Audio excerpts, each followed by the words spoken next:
Айде да те чукна малко. Айде, готов си. Как не? Трябва кръст да му направиш. Айде направи. Ами ще търпи, няма да иде. Може, стала съм го. Вече цапнали сме го. Цапани. Айде да ти го направя тогава. То няма се вижда, вече изсъхна. Хоп, готов. Майка. Тук не, то е за червеното. Е тук. Сега виж, баба ти дава яйце пак червено да правим. Сте лъжицата. Пак червено.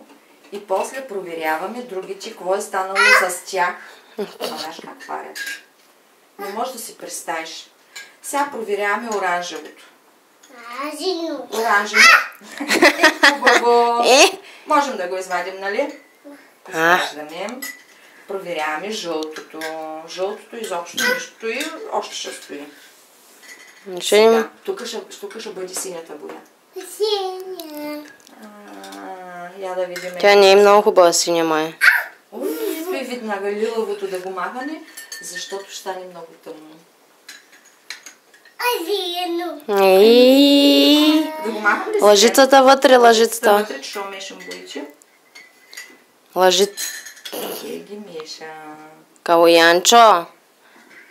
Стои, да, то се събуди свата. Сега спри. Ето, синото малко. Не може да спре той. Да, то си работи тук. Буди свата. Ще е бързак. Тук ни е празно.